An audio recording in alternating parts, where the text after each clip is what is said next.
하루라는 이름의 아주 못생긴 소년이 살았습니다. 하루는 키가 작고 코도 아주 작았어요. 하루의 집안은 매우 가난해서 그는 늘 누더기를 걸치고 지냈습니다. 하루를 돌봐주는 사람은 오직 홀어머니 뿐이었어요. 하루는 누구보다도 열심히 일했습니다.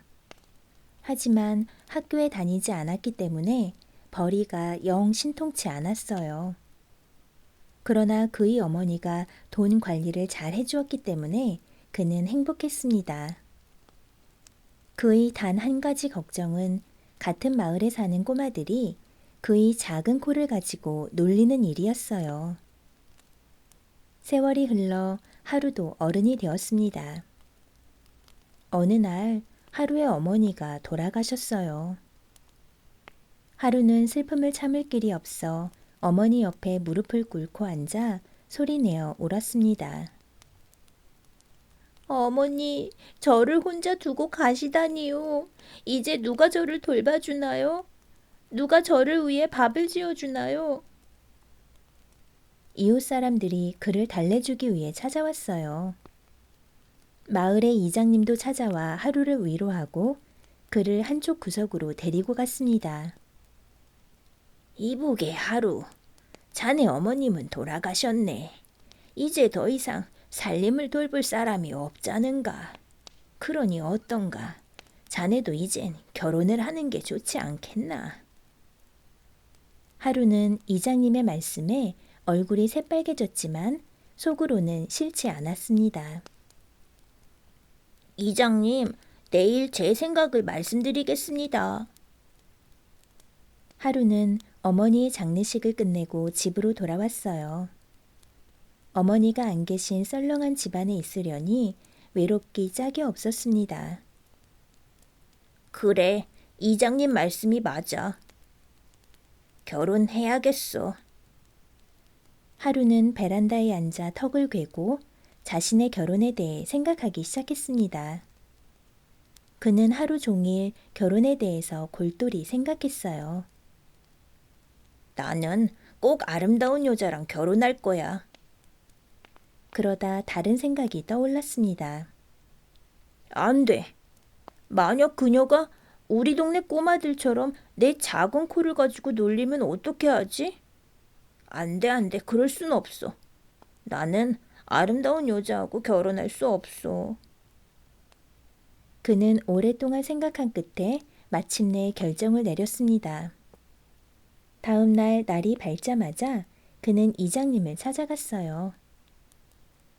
이장님 말씀대로 하겠습니다.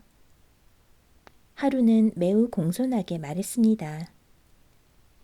하지만 이장님, 그 여자는 아주 작은 코를 가지고 있어야 합니다. 잠깐만 하루야. 왜 그런 결심을 했지? 이장님이 물었습니다. 안 그러면 이장님, 그녀가 내 작은 코를 놀릴지도 몰라요. 하루는 발끝만 내려다보며 대답했습니다. 그러자 이장님이 웃으면서 말했어요. 좋다 하루야. 네가 결혼할 결심을 했다니 기쁘구나. 네 마음에 쏙 드는 여자를 찾도록 노력해보마.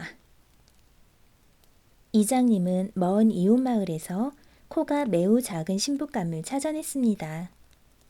하루는 그녀와 결혼해서 행복한 나날을 보냈어요. 그러나 얼마 지나지 않아 하루를 놀리던 꼬마들이 이제는 그와 그의 아내를 한데 묶어 코 없는 부부라고 놀렸습니다. 하루는 갖가지 방법을 동원해서 동네 꼬마들을 말렸어요.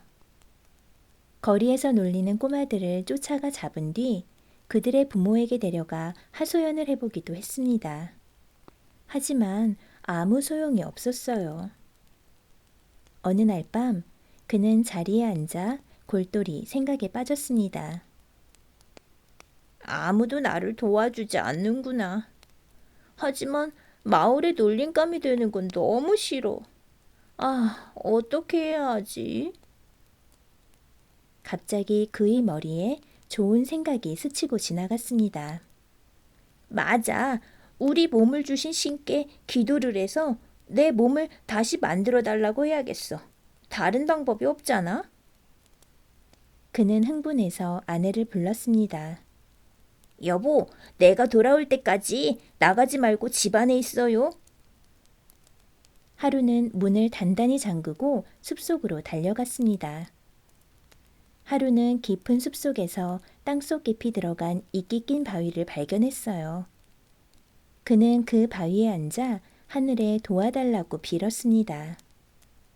하루 종일 꼼짝도 하지 않고 자리에 앉아 주위에서 무슨 일이 일어나는지 신경도 쓰지 않고 간절하게 기도를 올렸습니다. 하루의 정성에 감동한 신이 그의 앞에 나타났어요. 눈앞에 나타난 신을 보자 하루는 뛸 듯이 기뻤습니다. 하루는 더없이 존경스런 마음으로 머리를 숙였어요. 그리고 신의 무릎에 코를 대고 두 손을 모아 빌었습니다. 신이시여, 제발 저희 소원을 들어주십시오.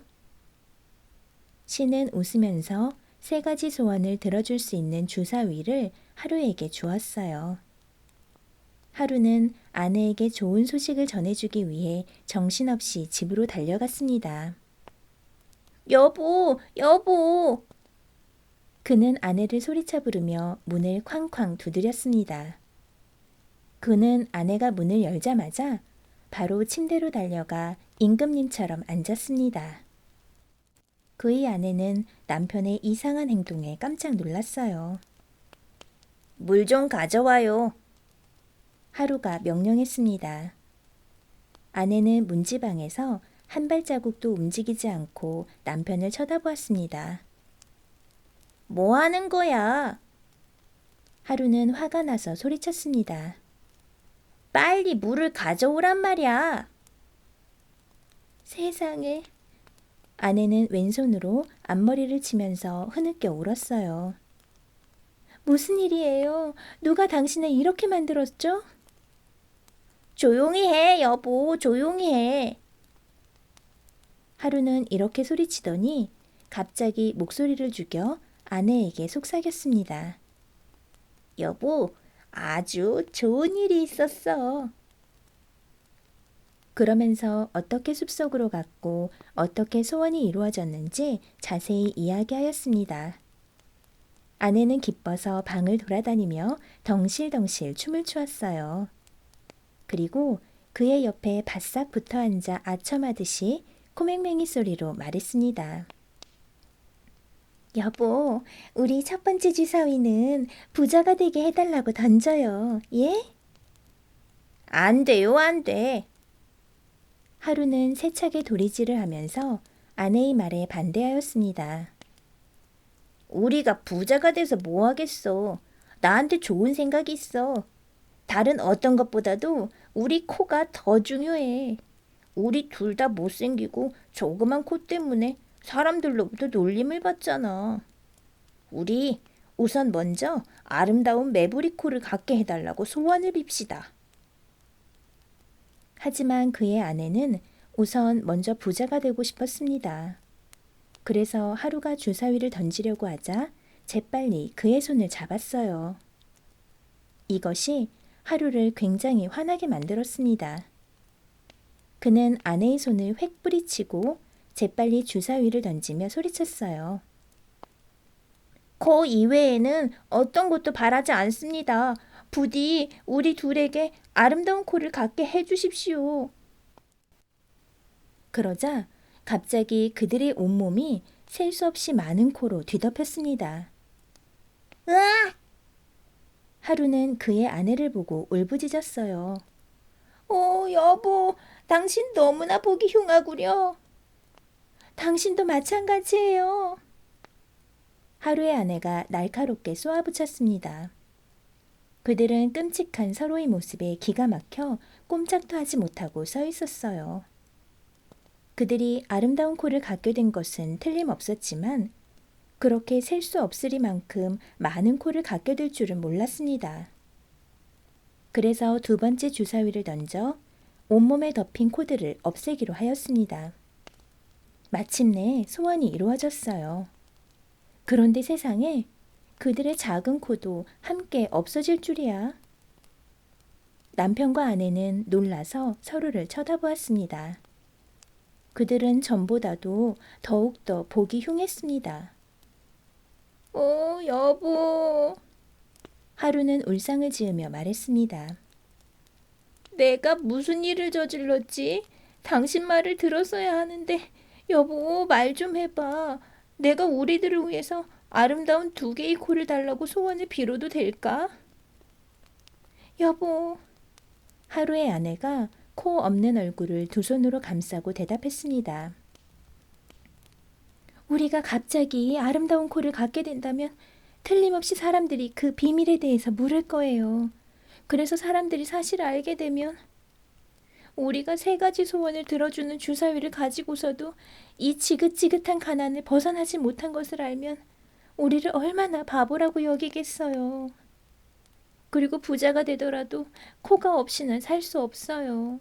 그러니 옛날에 우리 코를 있던 그 자리에 다시 있게 해달라고 비세요, 여보. 제발 이번에는 조심하세요. 이번이 우리의 마지막 기회예요. 자신의 실수를 깨달은 하루는 불행을 한탄했습니다. 신이시여, 제가 기회를 잃었습니다. 오, 세상에, 이런 바보가 또 있을까요? 하지만 뒤늦게 자신의 어리석음을 깨달은들 무슨 소용이 있겠어요. 그는 마룻바닥에 무릎을 꿇고 마지막 주사위를 던지며 소원을 빌었습니다. 신이시여, 저희에게 예전의 작은 코를 돌려주십시오. 드디어 그들의 소원이 이루어졌어요. 하루와 그의 아내는 쓴웃음을 지으며 서로의 얼굴을 바라보았습니다.